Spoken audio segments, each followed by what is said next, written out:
कहानी की शुरुआत में हम देखते हैं कि कुछ डाकू एक लड़की और उसकी मेट की इज्जत लूटने की कोशिश कर रहे थे। वो डाकू उस लड़की के सभी कपड़ों को एक एक करके फाड़ रहे थे।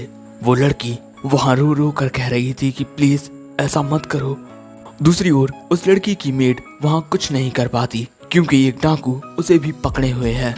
अब इसके बाद ये डाकू उसकी इज्जत को तार तार करने ही वाला था कि तभी अचानक उसके पीछे सुनहरा चमकता हुआ आर्मर पहने एक नाइट आ जाता है और वो नाइट अपनी तलवार के एक ही स्लैश से उन सभी डाकुओं के 2 टुकड़े कर देता है और कहता है, हेलो, मेरा नाम आर्क है।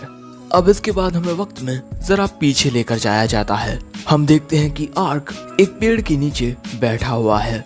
वो वहाँ खड़ा होकर कहता है कि आखिर मैं हूँ कहाँ और आखिर मैंने ये पहन क्या रखा है, आखिर ये सब है क्या। एक मिनट, ये तो होली आर्मर ऑफ बेलिनस है जिस पर जादुई हमलों का कोई असर नहीं होता। मेरे पीछे का चोगा जिसमें डार्कनेस रेजिस्टेंस और माना रीजनरेशन की पावर है, द होली शील्ड ऑफ ट्यूटेटस, और ये तलवार जो बिजली की तरह तेज है। और ये तो मेरा गेम कैरेक्टर आर्क है। मुझे याद है कल रात मैं गेम खेलते वक्त सो गया था।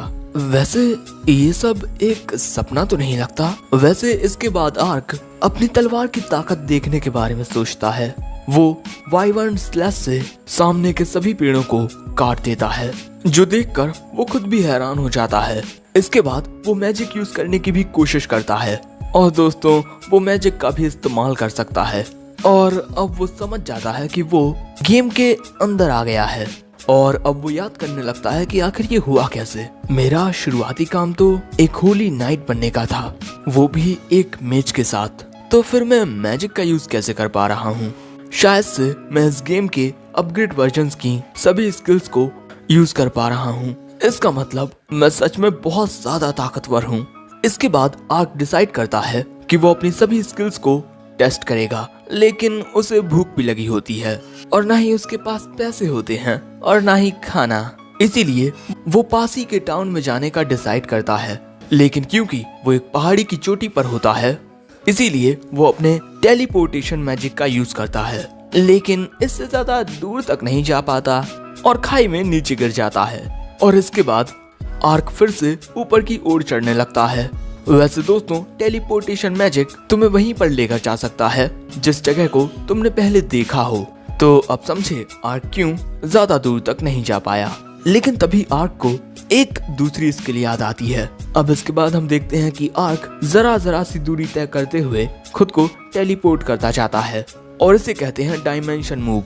और इसका इस्तेमाल थोड़ी थोड़ी दूरी को तय करने में किया जाता है। और ऐसे ही आर्क एक नदी किनारे पहुंच जाता है और इसके बाद वो काफी खुश होने लगता है कि उसने कितने बढ़िया तरीके से अपनी स्किल का यूज किया। अब इसके बाद आर्क नदी के पानी में अपना चेहरा देखता है। दोस्तों आर्क ने गेम में एक स्केलेटन अवतार को चुना था, जिस वजह से उसकी पूरी बॉडी एक स्केलेटन की है और इस वजह से वो परेशान होने लगता है क्योंकि अगर लोगों ने उसे देख लिया तो वो उसे एक मॉन्स्टर समझकर उसे मारने के लिए उसके पीछे आने लगेंगे। और इसी वजह से आर्क डिसाइड करता है कि वो किसी को अपना चेहरा ही नहीं दिखाएगा। अब इसके बाद हमें ल्यूवियर्ट कैसल टाउन दिखाया जाता है जहाँ पर आर्क आया हुआ था। यहाँ पर एक सब्जी बेचने वाली आंटी आर्क से सब्जी खरीदने को कहती हैं। आर्क कहता है कि मेरे पास पैसे नहीं हैं और वो आगे बढ़ जाता है। वहीं आंटी सोचती हैं कि ये तो इतना इम्प्रेसिव लगता है, फिर भी इसके पास पैसे नहीं हैं। अब आर्क इस टाउन को अच्छे से देखते हुए आगे बढ़ रहा था, लेकिन तभी उसे बहुत अच्छी खुशबू आती है। ऑब्वियसली ये मीट होता है, लेकिन बेचारे आर्क के पास पैसे नहीं होते, इसीलिए वो आगे बढ़ जाता है। आगे बढ़ते हुए वो एक सुनसान सी गली में आ जाता है और तभी आर्क की नजर यहाँ 2 लोगों पर पड़ती है। वो छुपकर उनकी बातें सुनने लगता है। यहाँ ये लड़की कहती है कि मैं तुम्हारी इन्वेस्टिगेशन के लिए तुम्हारी यूजुअल रेट से ज्यादा पैसे दे चुकी हूँ। वो आदमी कहता है कि ये इन्वेस्टिगेशन काफी मुश्किल थी और मैंने तो अपना काम किया ही है, मैं क्या करूं अगर मुझे कोई जानकारी नहीं मिली। ये बात सुन वो लड़की वहाँ से जाने लगती है और जब वो लड़की आर्क के बगल में से गुजरती है तभी आर्क देखता है कि ये तो एक एल्फ है और ना जाने क्यों ये आर्क को काफी ज्यादा फैंटास्टिक लगता है। लेकिन इसी बीच दोस्तों वो लड़की आर्क की नजरों से गुम हो जाती है। वहीं उस लड़की को ढूंढते हुए आर्क एक मर्सेनरी गिल्ड के पास पहुंच जाता है और दोस्तों आर्क यहाँ पर कुछ क्वेस्ट को पूरा करके पैसे भी कमा सकता है, इसीलिए वो गिल्ड के अंदर आता है। और यहाँ पर सभी लोगों की नजरें आर्क पर ही जा रही थीं, क्योंकि वो बहुत लंबा चौड़ा होता है। वैसे आर्क यहाँ पर अपना मर्चेनरी लाइसेंस बनवाने के लिए आया है, क्योंकि उसके बिना वो क्वेस्ट में भाग नहीं ले पाएगा। लेकिन वो आदमी कहता है कि तुम्हें देखकर लगता है कि तुम एक नाइट हो जिसके पास पहले से ही काफी अच्छी नौकरी होगी, तो फिर तुम मर्सेनरी लाइसेंस क्यों बनवाना चाहते हो? आर्क कहता है कि मेरी कुछ पर्सनल परिस्थितियां हैं। अब ज्यादा सवाल ना पूछते हुए वो आदमी आर्क से कहता है कि लाइसेंस के लिए तुम्हें एक ट्रायल देना होगा। तुम्हें बीस्ट, बैंडिट्स और मॉन्स्टर्स इन तीनों में से किसी एक को मारना होगा और उसका सबूत हमें दिखाना होगा। ये बात सुन आर्क कहता है कि मुझे इन तीनों में से किसी एक को मारकर उसका सबूत तुम्हें दिखाना होगा और मुझे लाइसेंस मिल जाएगा, है ना? वो कहता है हाँ। सो अब आर्क वहाँ से निकल जाता है। लेकिन इसके बाद उस आदमी के पास एक लड़का आकर कहता है कि क्या ये नाइट ये काम कर पाएगा? जिस पर वो आदमी कहता है कि उस बेचारे की कुछ निजी दिक्कतें होंगी, जैसे अपने बीमार बच्चे के इलाज के लिए ज्यादा पैसे जोड़ना। लो भाई, हमारे आर्क की एक अच्छी खासी बैक स्टोरी तैयार है। अब जंगल में आकर आर्क 2 बीस्ट पिगीज को मार देता है और अब बस उसे एक और पिगी को मारना है, जिसके बाद वो उस स्वादिष्ट मीट को खा पाएगा। वो ये सोच ही रहा था, तभी उसे झाड़ियों से कुछ आवाज आती है। आर्क को लगता है कि ये एक और पिगी होगा, लेकिन असल में ये एक ऑर्क होता है और वो तुरंत ही आर्क पर हमला कर देता है और आर्क अपनी तलवार के एक ही वार से उस ऑर्क के 2 टुकड़े कर देता है। अब इसके बाद वो कुछ थैलियों में वो सबूत लेकर जाने लगता है जो उसे गिल्ड में दिखाने हैं। लेकिन जाते हुए उसकी नजर कुछ डाकुओं पर पड़ती है जिन्होंने कई सारे सोल्जर्स को मार दिया था और वो सभी गार्ड इस लड़की की हिफाजत कर रहे थे। ये लड़की किसी अच्छे घराने से है और उसके पास उसकी पर्सनल मेड भी है, लेकिन इन दोनों पर अपनी गंदी निगाहें लगाए हुए हैं उन बैंडिट्स का लीडर। ये देखकर आर्क सब समझ जाता है कि आखिर यहाँ पर क्या हो रहा है और अब वो सोचने लगता है कि क्या वो अकेला इतने सारे बैंडिट्स से लड़ पाएगा। वहीं दूसरी ओर वो लीडर उस लड़की के कपड़े फाड़ने लगता है। जैसा कि हमने कहानी की शुरुआत में देखा था, उसकी मेड भी बेचारी कुछ नहीं कर पाती। अब ये हालात देखकर आर्क भी परेशान होने लगता है। इसी वजह से वो डिसाइड करता है कि वो इन सभी का सामना करेगा और अब वो लीडर उस लड़की के साथ कुछ और करता इससे पहले ही आर्क उनके पीछे आ जाता है और इसके बाद अपनी तलवार के एक ही स्लैश से उन सभी बैंडिट्स के 2 टुकड़े कर देता है, जो देख बाकी के बैंडिट्स हैरान हो जाते हैं। उनका बॉस बस एक ही हमले में खत्म हो गया और इसी वजह से अब वो डर कर भागने लगते हैं। लेकिन तभी आर्क उनकी ओर अपना वाइवर्न स्लैश करता है और ये स्लैश उन सभी को बीच से काट कर रख देता है। इतना ज्यादा खून खराबा करने के बाद आर्क उन दोनों लड़कियों के पास आता है। वो मेड कहती है कि हमें बचाने के लिए शुक्रिया। ये लुवियर्ट फैमिली की लॉरेन लारायातू लुवियर्ट हैं और मैं इनकी मेड रीटा हूँ। अब आर्क का आर्मर देख रीटा पूछती है कि क्या तुम कोई ऐसे नाइट हो जो किसी लॉर्ड की सेवा कर रहे हो? अब ये बात सुन आर्क को याद आता है कि उस पर एक नेफेरियस कर्स है और वो उसी कर्स का इलाज ढूंढने के लिए पूरी दुनिया में सफर कर रहा है। सो अब आर्क कहता है कि हम इस बारे में बाद में बात करेंगे, पहले तुम दोनों कपड़े पहन लो। वहीं आर्क आ जाता है इन डाकुओं के शरीरों को साफ करने के लिए, क्योंकि इस तरह इन डाकुओं के कटे पिटे शरीरों को यहाँ पर छोड़ देना सही नहीं होगा। अब इसके बाद आर्क अपने फायर मैजिक का यूज करके इन सभी की लाशों को जलाने लगता है। वैसे दोस्तों आर्क ने पहली दफा इंसानों को मारा है, लेकिन इन्हें मारने के बाद भी उसे किसी बात का पछतावा नहीं है, क्योंकि ये सभी बुरे थे। वैसे आर्क को कुछ घोड़े दिखाई देते हैं जो डाकुओं के थे। वहीं हम देखते हैं कि रीटा लॉरेन को एक चोगा पहना देती है। वहीं आर्क डिसाइड करता है कि वो सभी डाकुओं का सामान खुद रख लेगा और वो सारे सामान को डाकुओं के दोनों घोड़ों पर टांग देता है। वहीं लॉरेन और रीटा कपड़े बदलकर आर्क के पास आती हैं और अब लॉरेन आर्क से कहती है कि हमारी मदद करने के लिए शुक्रिया।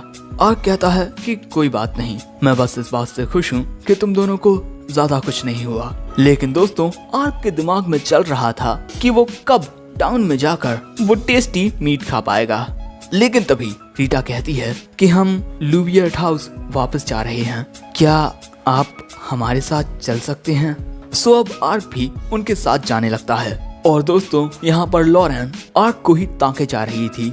यहाँ रीटा कहती है, सर नाइट, मुझे समझ नहीं आ रहा कि मैं आपका शुक्रिया अदा कैसे करूं। आर्क कहता है, मेरा शुक्रिया अदा करने की कोई जरूरत नहीं है। ये बात सुन लॉरेन और भी प्यार से आर्क को ताकने लगती है, जिससे आर्क थोड़ा शर्माने लगता है। और वहीं रीटा अब आर्क से उसका नाम पूछती है। आर्क बताता है कि मेरा नाम आर्क है और मैं बस एक मुसाफिर हूँ। और इसी तरह ये सभी आगे बढ़ते रहते हैं। वैसे मैं बता दूं कि आर्क बेचारा भूखा होता है। अब इसके बाद हमें टाउन दिखाया जाता है जहाँ पर आर्क गिल्ड में आ गया था और वो इस आदमी को सबूत दिखाकर कहता है कि क्या मुझे मेरा लाइसेंस मिल सकता है।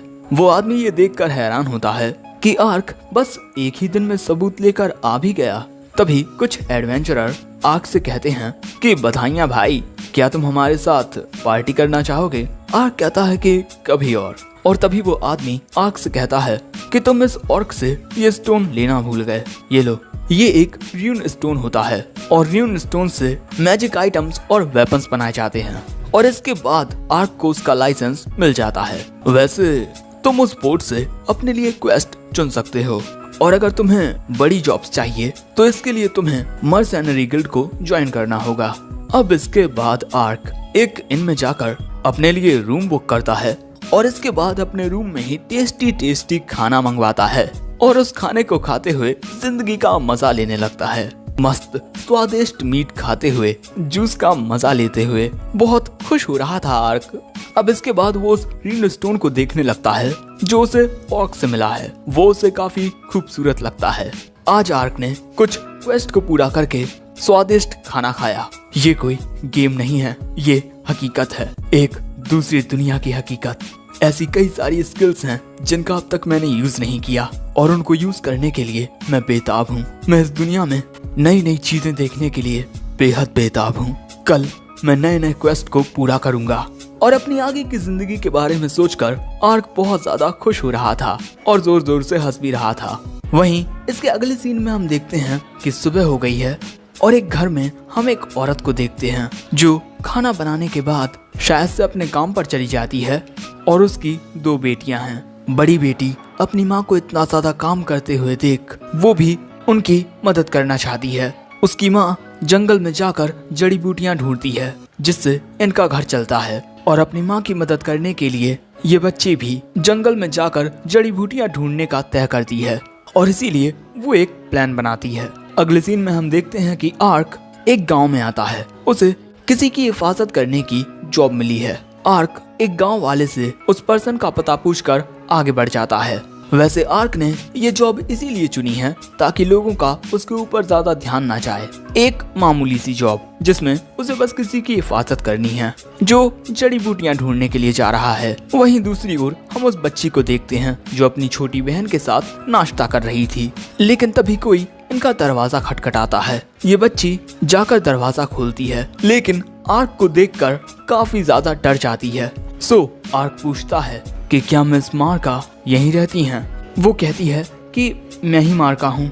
और अब इसके बाद हमें पता चलता है कि इस बच्ची ने ही एक रिक्वेस्ट की थी कि जब ये जंगल में जड़ी बूटियां ढूंढने के लिए जाए तो इसे इसकी हिफाजत के लिए कोई चाहिए और आर्क ने इस मामूली सी जॉब को एक्सेप्ट किया है। अब प्रेजेंट में मार्का आर्क को चाय देती है और कहती है कि सर नाइट, आखिर आपने मेरी छोटी सी रिक्वेस्ट को क्यों एक्सेप्ट किया? जिस पर आर्क कह देता है कि जड़ी बूटियों में उसका इंटरेस्ट है और इसके अलावा एक छोटी सी रिक्वेस्ट के साथ ही आप अपने गेम को शुरू करते हो। लेकिन ये बात उस बच्ची को समझ नहीं आती। लेकिन इसके बाद मार्का आर्क से अभी चलने को कहती है। आर्क को भी इस बात से कोई दिक्कत नहीं होती। अब इसके बाद हम देखते हैं कि आर्क मार्का के साथ जंगल में आ गया है। यहाँ आर्क मार्का से पूछता है कि जड़ी बूटियां इकट्ठा करने के लिए तुम आखिर इस जंगल में क्यों आई? क्योंकि जितना मुझे पता है इस जंगल में काफी सारे खतरनाक जानवर हैं। सो मार्का कहती है कि सर नाइट, आप मेरी माँ को इस बारे में मत बताना कि मैं यहाँ जंगल में आई हूँ। आर्क पूछता है, आखिर ऐसा क्यों? अब मार्का बताती है कि मेरे पिता की पिछले साल मौत हो गई और तब से मेरी माँ को अकेले ही मेरा और मेरी छोटी बहन का ध्यान रखना पड़ रहा है, जिसके लिए वो बहुत मेहनत करती हैं और इसी वजह से मैं उनकी मदद करना चाहती थी। मैं अपनी माँ को खुश देखना चाहती हूँ।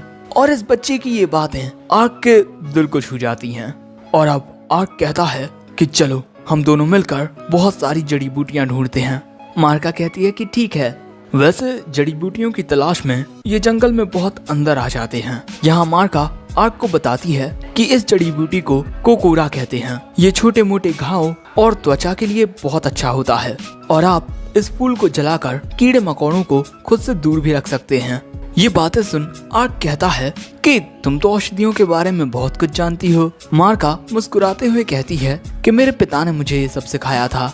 अब इसके बाद मार्का जंगल में और भी आगे जाने लगती है, लेकिन तभी आर्क को झाड़ियों से कुछ आवाज आती है। इसीलिए वो मार्का को रोक देता है और हमला करने के लिए तैयार हो जाता है। लेकिन जब आर्क झाड़ी के उस तरफ देखता है तब वो एक छोटा सा मॉन्स्टर होता है और इसके पैर में चोट लगी हुई थी। उसकी मदद करने के लिए जब आर्क अपना हाथ आगे बढ़ाता है तब वो मॉन्स्टर आर्क के हाथ में काट लेता है, जो देख मार्का डर जाती है। लेकिन आर्क कहता है कि डरने की कोई जरूरत नहीं है। और इसके बाद आर्क पहली बार हीलिंग मैजिक का यूज करता है और उसकी हीलिंग से उसका घाव ठीक हो जाता है, जिससे वो मॉन्स्टर भी खुश हो जाता है। वहीं मार्का आर्क की तारीफ करने लगती है कि वाओ, आपको तो हीलिंग मैजिक भी आता है। वहीं आर्क उस मॉन्स्टर से कहता है कि तुम्हारा जख्म अब ठीक हो चुका है, अब तुम जंगल में अंदर वापस जा सकते हो। लेकिन मार्का उस मॉन्स्टर को देखकर समझ जाती है कि वो मॉन्स्टर आर्क के साथ रहना चाहता है और वो इस बारे में आर्क को बताती है और कहती है कि आपको इसे एक नाम देना चाहिए। इसके बाद आर्क एक दो नाम सजेस्ट करता है, लेकिन वो उस मॉन्स्टर को पसंद नहीं आते। लेकिन इसके बाद आर्क उस मॉन्स्टर की पूंछों को देखकर एक नाम सजेस्ट करता है, पोंटा, और ये नाम उस मॉन्स्टर को पसंद आता है और अब ये भी आर्क के सफर में उसके साथ रहेगा। इसके बाद ये जंगल में और आगे जाने लगते हैं। वहीं गांव में एक शख्स गांव वालों को आकर बताता है कि मैंने जंगल में कुछ बहुत ही अजीब देखा है, कुछ बहुत ही डरावना, इसीलिए हमें जंगल में अंदर नहीं जाना चाहिए। तभी गांव का एक आदमी मार्का की माँ सियोना से कहता है कि क्या तुमने मार्का को किसी काम से जंगल भेजा है? वो बताती है कि नहीं, मार्का तो इस वक्त घर में होगी। वो आदमी बताता है कि उसने मार्का को आज सुबह जंगल में जाते हुए देखा है और जंगल में कुछ बहुत ही ज्यादा खतरनाक मॉन्स्टर्स हैं। वैसे मार्का के साथ एक नाइट भी था। वैसे ये बात सुन सियोना बहुत ज्यादा हैरान हो जाती है। दूसरी ओर हम देखते हैं कि मार्का और आर्क जंगल में काफी अंदर आ जाते हैं, जहाँ जंगल के बीच में एक बड़ा पेड़ लगा हुआ था। वो पेड़ एक छोटी सी घाटी के अंदर था। मार्का उस पेड़ की ओर जाते हुए बताती है कि ये कोबूमी ट्री है और इसके बाद वो उस पेड़ के पास जाने लगती है। लेकिन अचानक ही पोंटा जरा अजीब सा बिहेव करने लगता है और आर्क को भी कुछ महसूस होता है। दोस्तों, यहाँ हम देखते हैं कि मार्का के पीछे एक बहुत ही ज्यादा खतरनाक और बड़ा मॉन्स्टर था। उसे देख मार्का बहुत ज्यादा घबरा जाती है और यहाँ हम देखते हैं कि वो मॉन्स्टर अपनी जीभ को बड़ा करके एक उड़ते हुए पक्षी को पकड़कर उसे खा जाता है। वहीं आर्क पोंटा का ऐसा बिहेवियर देखकर समझ जाता है कि इसी मॉन्स्टर ने पोंटा को घायल किया होगा। वहीं वो मॉन्स्टर मार्का पर हमला कर देता है, लेकिन इसके बाद हम देखते हैं कि वहाँ पर मार्का होती ही नहीं है।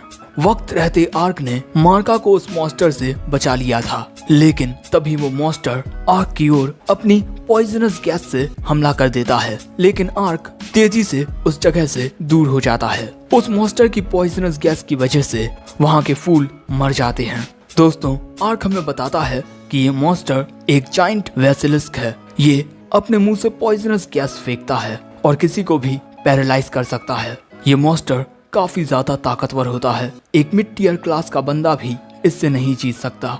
और इसके बाद वो मॉन्स्टर आर्क पर हमला करने लगता है, लेकिन आर्क अपनी तलवार से उसके हमलों से बचता रहता है। लेकिन इसके बाद ये जीप से आर्क पर हमला करता है। इसकी जीप का हमला भी बहुत ज्यादा खतरनाक होता है, लेकिन आर्क आसानी से उसके इन हमलों से बचता रहता है।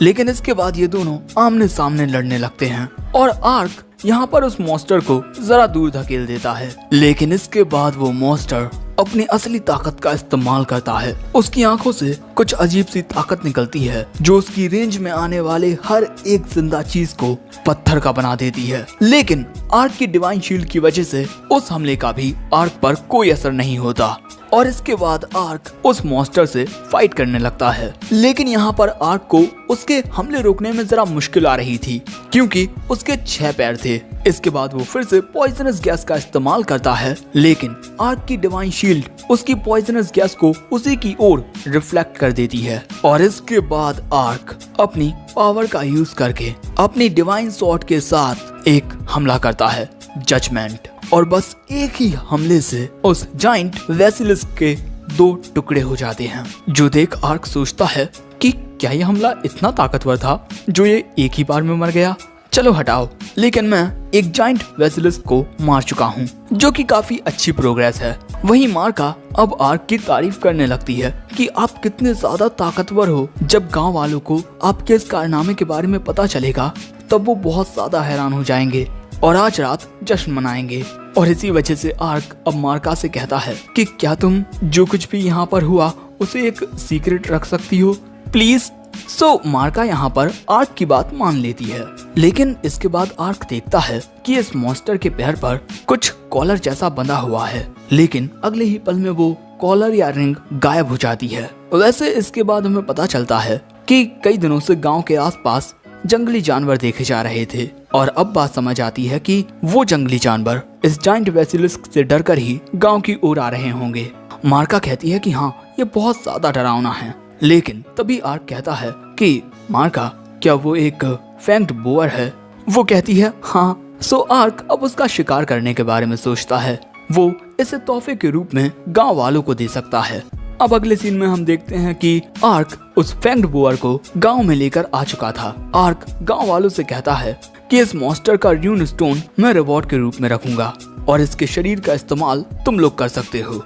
गांव वाले ये बात सुनकर खुश हो जाते हैं और तभी वहाँ पर मार्का की माँ आ जाती हैं और जैसे ही वो मार्का को देखती हैं वो उसके पास आकर उसे गले लगा लेती हैं और कहती हैं कि भगवान का शुक्र है कि तुम ठीक हो। लेकिन मार्का, आखिर तुम जंगल में क्यों गई? मैंने तुम्हें गांव के बाहर जाने से मना किया था ना।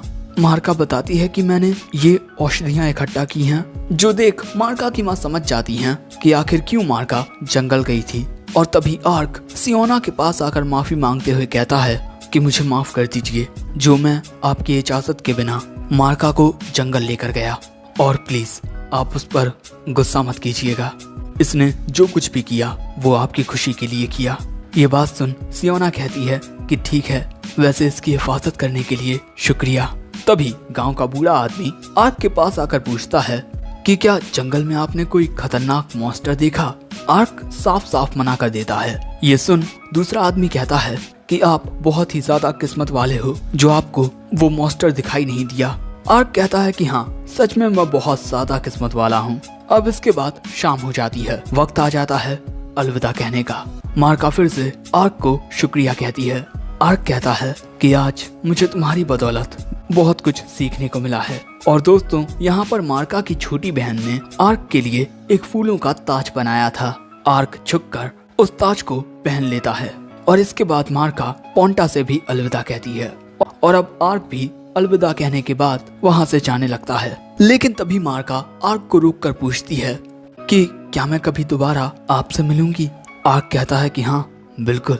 जो सुन मार्का खुश हो जाती है और आर्क अब वहाँ से चला जाता है। लेकिन तभी यहाँ सीन बदलता है और हम जंगल में कई सारे सोल्जर्स को देखते हैं जो एक जाइंट वेसिलिस्क से लड़ रहे थे। वो सभी एक साथ मिलकर आखिर में उसे हरा ही देते हैं। वैसे दोस्तों, इस मॉन्स्टर के पैर पर भी एक रिंग लगी हुई थी जो इसके मरते ही गायब हो जाती है। इसके बाद हम 2 बंदों को देखते हैं। पीछे वाला बंदा बताता है कि इस लड़ाई में 15 लोगों की मौत हुई है और 38 लोग घायल हुए हैं। लेकिन इसके अलावा एक और चीज है जो मैं आपको दिखाना चाहता हूँ। अब इसके बाद ये दोनों उसी पेड़ के पास आते हैं जहाँ पर आर्क और मार्का आए थे। यहाँ पर उस मॉन्स्टर की बॉडी पड़ी थी जिसे आर्क ने मारा था। इन लोगों को इस बात का पता नहीं था कि इस जंगल में 2 जाइंट वेसिलिस्क हैं और वो बंदा इस आदमी को बताता है कि इस मॉन्स्टर को एक ही हमले में मारा गया है और इसको मारा भी एक पर्सन नहीं है। जो बात सुन वो आदमी कहता है कि ऐसा तो नामुमकिन है, इतने खतरनाक मॉन्स्टर को कोई अकेले एक ही हमले में नहीं मार सकता है। ऐसी ताकत तो सिर्फ भगवान के पास होती है या फिर शैतानों के राजा के पास। वहीं दूसरी ओर हम आर्क और पोंटा को देखते हैं जो रात में अपने अपने खाने का मजा ले रहे थे। आर्क यहाँ कहता है कि आज हमने एक दूसरी क्वेस्ट को कंप्लीट कर दिया और मैं अपनी पहचान को छुपाए रखने में भी कामयाब हुआ। अब कल हम दोनों कुछ और चैलेंजिंग क्वेस्ट को पूरा करेंगे और इसी चांदनी रात के साथ हमारी इस कहानी का ये पहला एपिसोड एंड होता है। तो दोस्तों, आर्क को देखकर लगता है जैसे वो एक ओवर पावर्ड MC है, लेकिन उसे खुद इस बात का एहसास नहीं है। वैसे इसी तरह आर्क कई सारे मिशंस को पूरा करने वाला है और नए नए लोगों से मिलने वाला है। और अगर तुम जानना चाहते हो कि आर्क के साथ आगे क्या होता है तो कमेंट करके बताना और इस वीडियो को लाइक भी कर देना। जितना हो सके उतना लाइक, कमेंट और शेयर करो। और इसी के साथ अगर चाहो तो हमारे चैनल की मेंबरशिप को भी ज्वाइन कर सकते हो। मर्जी तुम्हारी है। वैसे in the end, thanks for watching. Sayonara.